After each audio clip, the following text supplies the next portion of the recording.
د بزنسونو لپاره تر ټولو لږ لګښت لرونکي تبلیغات کوم دي؟ که چېرې تاسو یو کوچنی بزنس لرئ یا غواړئ نوی بزنس جوړ کړئ، دا به د تاسو لپاره ډیره مهمه وي ترڅو په دې ځان پوه کړئ چې څرنګه کولی شو په لږې پانګې سره د خپل بزنس لپاره تبلیغات وکړو. ځکه چې تاسو د بزنس د تبلیغاتو بودیجه محدوده ده یا لږ ده، تاسو باید په لږې پانګې سره ډیر فعالیت د خپل بزنس لپاره ترسره کړئ او ډیر پیرودونکي د خپل بزنس لپاره راټول کړئ. لومړنۍ لاره دا ده چې تاسو د خوله په خوله له تبلیغاتو یا د ورډز اف ماوث له تبلیغاتو څخه ګټه واخلئ. د خوله په خوله په تبلیغاتو کې تاسو په لومړي سر کې یوه ډله راضي پیرودونکي جوړوئ ترڅو هغه تاسو د بزنس په هکله، تاسو د خدمتونو په هکله نورو کسانو ته ووایي. هغه کسان بیا نورو کسانو ته وایي. دا که څه هم ډیر وخت نیسي خو د تبلیغاتو تر ټولو مؤثره لاره ده. یعنی په دې شکل سره تاسو یوه لویه شبکه د خپل راضي پیرودونکو جوړوئ او خپل بزنس ته پرمختګ ورکوئ. دویمه لاره په ټولنیزو پاڼو کې فعالیت ترسره کول دي. په ټولنیزو پاڼو کې تاسو تبلیغات کوئ د خپل بزنس په هکله، د خپلو محصولاتو په هکله.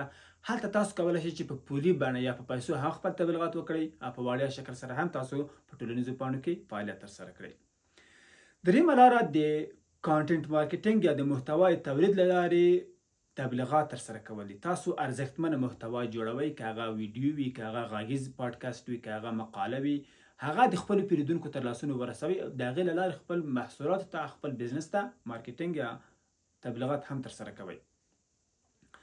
څلورمه لاره چې ده هغه د انفلوئنسرانو سره قرارداد یا تړون لاسلیک کول دي. په دې شکل سره تاسو کولی شئ هغه انفلوئنسر چې په ټولنیزو پاڼو کې فعالیت ترسره کوي، هغه تاسو د برانډ په هکله، تاسو د محصولاتو په هکله نورو کسانو ته وایي او هغوی تبلیغات تاسو ترسره کوي.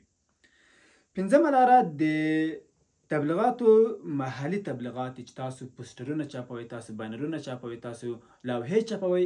که چیرې تاسو په یوه محدوده جغرافیه کې فعالیت ترسره کوئ یا هلته تاسو بزنس لرئ، دا یوه مؤثره لاره تاسو د بزنس لپاره کیږي. اوومه لاره د ګوګل مای بزنس په ویبسایټ کې د خپل بزنس ثبتول دي. کله چې تاسو هلته خپل بزنس ثبت کړئ، د ګوګل له لارې تاسو کولی شئ چې ډېر پیرودونکي راخپل کړئ. هغه کسان چې د تاسو د محصولاتو په هکله پلټنه کوي یا تاسو د بزنس په هکله پلټنه کوي، په اسانۍ سره کولی شئ چې تاسو د ګوګل مای بزنس له لارې پیدا کړئ او تاسو بزنس ته لاسرسی پیدا کړئ. اتمه لاره چې تاسو باید ترسره کړئ هغه د پی پی سی یا پی پر کلیک تبلیغات ترسره کول دي. په مختلفو اپلیکیشنونو کې، په مختلفو ویبسایټونو کې تاسو دغه کمپاین چلوئ ترڅو تاسو ډېر پیرودونکي راجذب کړئ.